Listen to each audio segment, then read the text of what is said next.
በጣም የወደድኩትና በጣም የሚገርም ታሪክ ነው እውነት።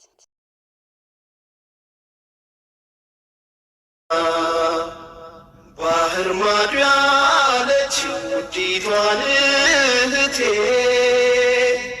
ደግነትን ሳስብ ማጠፋው ከፊቴ ሐሳቧን አሳክተህ ሕልሟን ሙላውና። አሰላሙ አሌይኩም ወራህመቱላሂ ወበረከቱ። ውድና የተከበራችሁ የሳሙ ዩቱብ ቻናል ተከታታይ ቤተሰቦቼ ወደ ሀገሮች ልጆች ከሀገር ውስጥም ከሀገር ውጭም የምትገኙ ኢትዮጵያውያኖች ሁላችሁም በያላችሁበት ሰላም ሰላም ብያለሁ። የአላህ ሱብሃነሁ ወተዓላ ሰላምና ህዝነት ጥበቃ ራህመት ሁሉ አይለያችሁ እያልኩኝ ልባዊ ምኞቴ ነው። ዛሬ ላይ አላህ ሱብሃነሁ ወተዓላ ፍቃድ ሆኖም ተገናኝተናል። ስንገናኝ እጅግ በጣም ደስ እያለኝ ነው። ምክንያቱም እጅግ በጣም ደስ የሚልና አሪፍ የሆነ ጊዜ እንደምናሳልፍ ተስፋ አደርጋለሁ። እንደ አላህ ሱብሃነሁ ወተዓላ ፍቃድ ዛሬ ደግሞ ፏፍሽ ባለ እንደዚሁም ደግሞ አይናችሁ ውብ ነገሮችን እየተመለከተ እጅግ ደስ የሚል መልእክትን እየላችሁ የመጣሁት እንደምትወዱት አልጠራጠርም። አንዳንድ ጊዜ የሆነ ለአይናችን የሚማርክ ነገሮችን እያየን ከዛም በኋላ ደግሞ ለጆሯችን በጣም ማራኪና ውብ የሆኑ ነገሮችን ስናዳምጥ ውስጣችንን ሰላም ያገኛል ማለት ነው። ዛሬ በጣም ደስ የሚል ውብ የሆነ እንግዲህ ቤት አረቢያ መጅልስ እያሳየዋችሁ በዚህ መልኩ ውብ ሳሎንን እያሳየዋችሁ ማለት ነው። እንግዲህ ወደ ትምህርታችን የምንቀጥል ይሆናል ኢንሻአላህ። የዛሬው ታሪክ በጣም የሚገርም የወደድኩት ነው። እናንተም ደግሞ እንደምትወዱት አልጠራጠርም። አንድ ሴት 7 ወንዶችን እንደወደደች ገለጸች። ይቺ ሴት እንዴት ነው 7 ወንዶችን ልትወድ የቻለችው? በምን መልኩስ ነው ልትወዳቸው የቻለችው? ገለጻዋስ እንዴት ነው የሚለውን እስከ መጨረሻ ፍጻሜ ድረስ አብራችሁ ተከታተሉ ስል በአክብሮት የምጠይቃችሁ ይሆናል ኢንሻአላህ። ዳይ ወደ ቪዲዮ። እንግዲህ አንድ ሴት 7 ወንዶችን እንደወደደች ገለጸች። በግጥሟም የጠቀሰቻቸው ሲሆን ለእያንዳንዳቸው ያላትን ፍቅር ምክንያት አብራራች። እነዚህን 7 ወንዶች የወደደችበት ምክንያቱን አብራርታለች። ነገር ግን ስለ መጨረሻው ስለ 7ኛው የተናገረችው ንግግር ደግሞ እኔኑ አስለቀሰኝ። ልብና አእምሮ ለእንደዚህ አይነት ሴቶች በክብር ይቆማሉ። እንዲህም አለች። በህይወቴ 7 ወንዶችን አወቅኩኝ። በፍቅራቸውም በፍጹም አላፍርም። ኩራት ነው ለኔ። እውነትን ልንገራችሁ፣ በኔ እይታ እነርሱ ሙሉ ወንዶች ናቸው። ፍቅራቸውም ከልቤ ውስጥ የሚጠወልቅ አይደለም። ለእያንዳንዳቸው የተለየ ፍቅር አለኝ። ታሪኩ ቢወራ የማይሰለች ክብር የተጎናጸፈ። አንደኛው አይኔን ስገልጥ ያየሁት የተንከባከበኝ፣ ከህፃንነቴ ጀምሮ የታቀፈኝ፣ የሳመኝ፣ ጣፋጭ የሚገዛልኝ፣ አሸንጉሊት የሚያመጣልኝ፣ የምፈልገውን ሁሉ ሳይሰስት የሚያደርግልኝ እሱ አባቴ ነው። የህይወቴ ምሳሌ፣ የመጀመሪያ ፍቅሬ ነው። ሁለተኛው አብሬው ያደግኩት፣ ልጅነቴን ያሳለፍኩበት፣ ጭንቀቴን ረስቼ አብረን የተጫወትንበትን፣ ቀድሞ እንደ ማህፀን የከተበን፣ አንድ አልጋ አንድ ቤት ያሳደገን፣ ጊዜያችንን አብረን ያሳለፍን፣ አብረን ያለቀስን፣ በንጹህ ልብ የሳቅን፣ አብረን የበላን፣ ይህ የእናትና አባቴ ልጅ ወንድሜ ነው። በዚህ ዓለም የምርጥ ጓደኛዬ ምሳሌ ነው። ሶስተኛው ወደ እኔ የመጣ፣ በክብር ያነገሰኝ፣ በቤቱ እንደ ንግስት ዙፋን ላይ ያስቀመጠኝ፣ የልጅነት ህልሜ ፈርሶ ጀግናው ባላባት፣ መውደድና እዝነት የሞላበት፣ ፍቅርን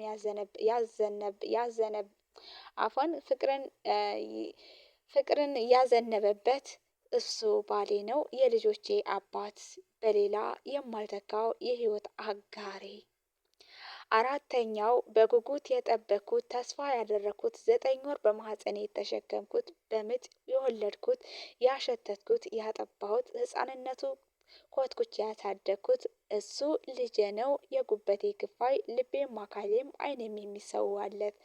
አምስተኛው ለልጄ የመረጥኩት፣ የወደድኩለት፣ ክብሯን የሚጠብቅላት፣ ችላ የማይላት፣ ለድኑና ለስነ ምግባሩ ብዬ የመረጥኩት፣ በምርጫዬም የማልጸጸትበት፣ የማልከዳበት፣ ልክ እንደወለድኩት ልጄ ነው። ለልጄ የምመክረው የኔም ልጅ ነው፣ አማቼ ነው፣ ድንቅ ወንድ ነው። 6ኛው ከአማች ወይም ከልጄ የተገኘ የዘር ሀረጌ ጥብቅ ከእኔ የመዘዘ የአይኔ ማረፊያ በዚህ ዱንያ ውድ ስጦታ ከልጅ ልጅ ይጣፍጣል እንደሚባለው በአባባሉ ተረት እሱ የኔ ቀጣይ ክፍል ነው። ደሜ የሚቀጥልበት እኔን ሞት ሲወስደኝ ስሜን የሚያስጠራበት እሱ የልጄ ልጅ ነው። የልጄ ልጅ ስትጠየቅ የምኮራበት የክብሬ ዘውድ። ከዚያም እንባዋ ተናነቃት። አይኖቿ እንደ ጅረት ፈሰሱ። ንግግሯን አቋረጠች። ለቅሶ አሸነፋት። መቀጠል አልቻለች። 7ኛው የት አለ? ስለምን ዝም አልሽ? የተረሳ የማይረባ ሆኖ ነውን? አልናት። እሷም አለች በአላህ እጠበቃለሁ፣ እንዴት ይረሳል? እሱ እኮ ነፍሴ ውስጥ ያደረ ነው። ነገር ግን ምላስ ይኮላተፋል፣ ቃላት ያጥራሉ። ለመጨረሻ ያስቀመጥኩት የንግግሬ ማሳረጊያ ማር እንዲሆንልኝ ነው። ከሰባቱም የሚበልጠው አይቸው የማላውቀው እርሱ የፈጠረት ሁሉ ምርጥ ከሁሉም ውብ ነው። እወደዋለሁ፣ በፍቅሩም አልወቀስም። እርሱም የአላህ ወዳጅ የተከበረው ነብይ ነው። እንዴት አልወደውም? ጠማማውን መንገድ በቀናው የተተካው በእርሱ እኮ ነው። እርሱማ የልቤ ፍቅር ሙሐመድ ሰለላሁ ዐለይሂ ወሰለም ናቸው። ከተላኩት ነቢያት ሁሉ በላጩ ጌታዬ እርሱ ጋር እንዲሰበስበኝ እጠይቃለሁ። በእርሱም ጀምዓ ተሰብስቤ ጀነት እንድገባ ፍጥረታት አላህን እስካመሰገኑ ድረስ ጌታዬ ከእርሱ ጋር እንዲሰበስበኝ እጠይቃለሁ። በእርሱ ጀምዓ ቡድን ተሰብስቤ ጀነት እንድገባ ፍጥረታት ጌታቸውን እስካወደሱና እስካሞገሱ ድረስ የአላህ ሰላትና ሰላም በእርሱ ላይ ይሁን ለዘላለም እስከ ወዳንኛው ዓለም ድረስ ይሰብስበኝ ይላል ማለት ነው። እና ውዶችዬ እጅግ በጣም ተመስጬ ወላሂ ያዳመጥኩት ለእናንተም ሳካፍላችሁ እኔ በጣም ከባድ ስሜት አለው። እንግዲህ ይቺ ሴት ለእኛ ትልቅ ምሳሌ ናት። እንኳን አይደለም እነዚህን ሰባቶች ቀርቶ በአሁኑ ሰዓት አንዱን በስነ ስርዓት ወደን አፍቅረን ሀቁን ተወተን ወይም ደግሞ ፍቅርን ለግሰን እንኖራለን ወይ? ጥያቄው ቢሆንም መልሱ እስኪ ከእናንተ ጋር ይሁን። በአሁኑ ሰዓት እኛ ምን አይነት ሴቶች ነን? ምን እያደረግን ነው? ምን አይነት ነን? ነገስ ጀነትን ወራሾች እንድንሆን ምን እያደረግን ነው? ጀነት የሚያስገባንን ነገር እያደረግን ነው?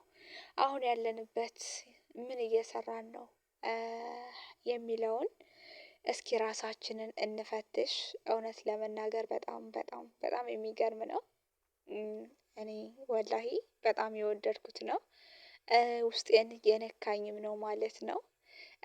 አለኩልሃል ሁላችንም እንጠቀምበት። አንድ ነገር ስንሰማ ያንን ነገር ወደ ተግባር ቀይረን እኛም የምንለወጥበት መሆን መቻል አለብን። ያ ካልሆነ ግን ሰምተን የምናሳልፈው ከሆነ ድንጋይ ላይ ውሃ ማፍሰስ ነው የሚሆነው። እና እንጠቀምበት እላለሁ ውዶችዬ። ለዛሬው የነበረን አጠር ያለ ቆይታ ይሄን ይመስላል። በቀጣይ በአዲስ ቪዲዮ እና ርዕስ እስከምንገናኝ ድረስ የምንወዳትና የምናከብራት የምንሳሳላት እማማ ኢትዮጵያ ሀገራችን ለዘላለም ትኑር እያልኩኝ በዚሁ ልሰናበታችሁ እወዳለሁ። በቀጣይ ቪዲዮ እስከምንገናኝ ድረስ ወሰላሙ አለይኩም ወራህመቱላሂ ወበረካቱሁ። ባይ ባይ ባይ